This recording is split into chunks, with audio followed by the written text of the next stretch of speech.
இன்றைக்கி செய்ய போகிறது ரவா இட்லி. அதுக்கு 1/4 கிலோ அளவு ரவை எடுத்திருக்கேன். 150 கிராம் தயிர் எடுத்திருக்கோம். பீன்ஸு 100 கிராமு, கேரட்டு 1, வெங்காயம் ஒரு 4, ஒரு 50 கிராம் பட்டாணி, ஒரு 50 கிராம் முந்திரி, உப்பு தேவைக்கேற்ப. இப்போ நம்ம ஒரு பவுல் எடுத்துக்கணும். அதில் இந்த தயிரை ஊற்றிக்கின்னு உப்பையும் போட்டுடணும். இதுலேயே தேவைக்கேற்ப உப்பு. நீங்கள் உப்பு பத்தலைன்னா பார்த்துட்டு அப்புறம் உப்பு போடுங்க. இப்போ இதை நல்லா இப்படி தயிரை சிலுப்பிக்கணும். சிலுப்பிட்டு தண்ணி கொஞ்சமாக ஊற்றிக்கணும். அப்புறம் ரவையை போட்டு உங்களுக்கு காட்டுறேன். ரவையை இதில் போட்டுடலாம்.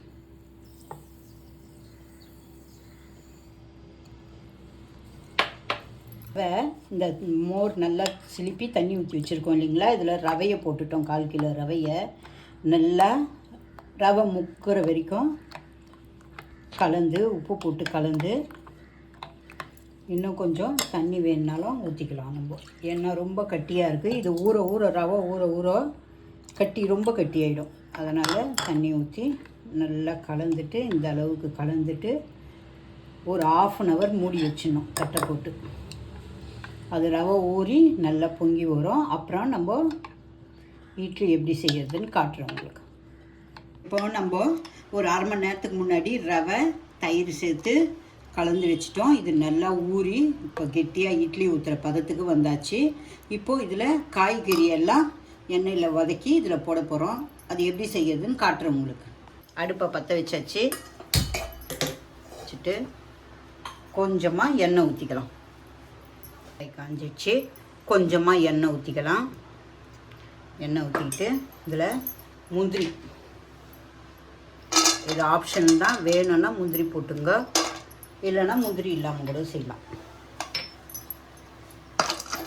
முந்திரியை மீடியம் ஃப்ளேமில் வச்சு நல்லா வறுத்து எடுத்துக்கலாம். முந்திரியெல்லாம் செவந்துச்சு. இப்போ எடுத்துடலாம்.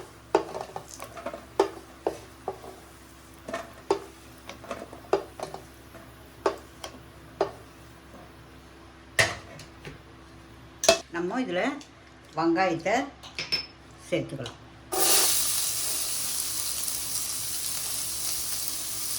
வெங்காயத்தை சேர்த்துக்கின்னு வெங்காயமும் நல்லா வதங்கணும்.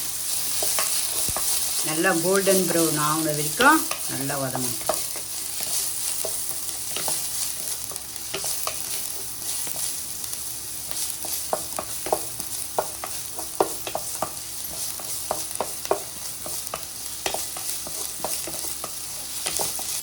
அடுத்து இது வெங்காயம் நல்லா வதங்கிச்சு.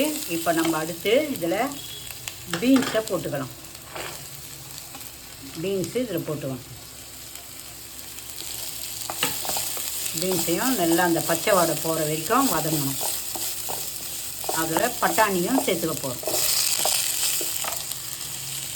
ஃப்ரெஷ் பட்டாணி தான் இது, காஞ்ச பட்டாணி இல்லை. ஃப்ரெஷ் பட்டாணியை இதில் சேர்த்துக்கிறோம். சேர்த்துன்னு இந்த பச்சை வாடை பட்டாணி பீன்ஸு இதெல்லாம் பச்சை வாடை போகிற வரைக்கும் நல்லா வதங்கணும்.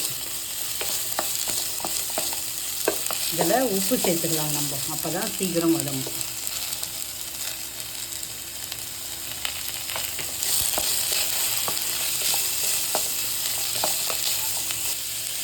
இது எவ்வளோ அளவு போடணுன்றது உங்களுக்கு ஃபஸ்ட்லேயே நான் சொல்லி தான் இதை எடுத்து வச்சேன்.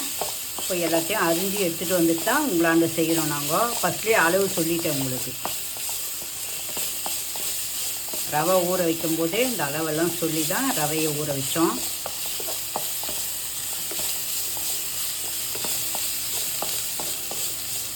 இதெல்லாம் நல்லா ஆறின பிறகு தான் நம்ம ரவையில் சேர்க்கணும். இது ஆறணும், சூட்டில் சேர்க்கக்கூடாது. ஆச்சு. இப்போ நம்ம கேஸை ஆஃப் பண்ணிடலாம். இது வதங்கட்டும். கேரட்டை இதில் வதக்கக்கூடாது. எப்படி ஊற்றணும் உங்களுக்கு சொல்கிறேன். நான் ஊற்றுறப்போ காட்டுறேன். இது ஆறட்டும் நல்லா. இது இப்போ ஆறிச்சு, நல்லா ஆறிச்சு. நம்ம இதை எடுத்து இதில் கொட்டிக்கலாம்.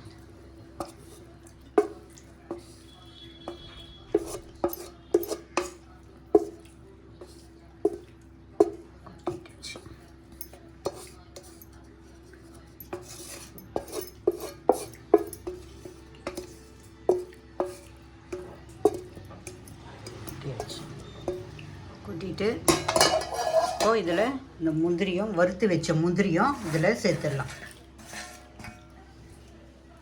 இப்போது கொத்தமல்லி, உங்களுக்கு நான் கொத்தமல்லி சொல்ல மறந்துட்டேன், கொத்தமல்லியும் போட்டுங்க.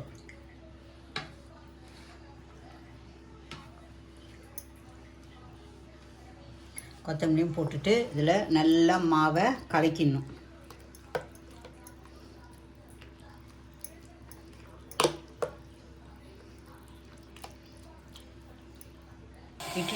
இட்லி பாத்திரம் வச்சு அதில் தண்ணி ஊற்றிட்டு இட்லி தட்டை வச்சுட்டோம். இப்போது இந்த கேரட் எடுத்து கொஞ்சம் கொஞ்சமாக அதில் அப்ளை பண்ணணும். தட்டில் கொஞ்சம் கொஞ்சமாக கேரட்டை அப்ளை பண்ணணும். அதில் வச்சுட்டு கேரட்டை இப்படி நல்லா பரவலாக வைங்க. வச்சுட்டு இப்போது மாவு எடுத்து ஊற்றிடலாம்.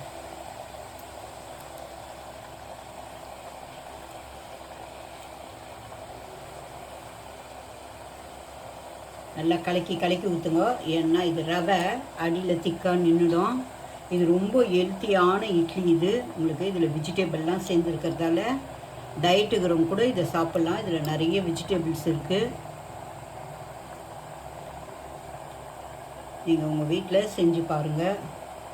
ரொம்ப இது பசங்களுக்கும் இது பிடிக்கும், கலர்ஃபுல்லாக இருக்கிறதுக்கு.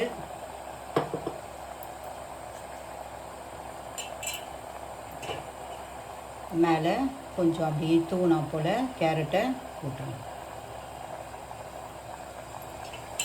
போட்டுட்டு இதை மூடிடலாம். இப்போது 10 நிமிஷம் ஆயிடுச்சு. நம்ம திறக்க போகிறோம். இட்லி பாருங்கள் நல்லா வந்துடுச்சு. இப்போ வெஜிடபிள் இட்லி நம்ம எடுத்துட்டோம். இது நல்லா அழகாக வந்துடுச்சு பாருங்கள். இது ரொம்ப ஹெல்த்தியானது. இது எந்த சட்னி கூடவும் இதை சாப்பிட்டா சூப்பர் டேஸ்ட்டாக இருக்கும். நீங்கள் இதை செஞ்சு வீட்டில் பாருங்கள்.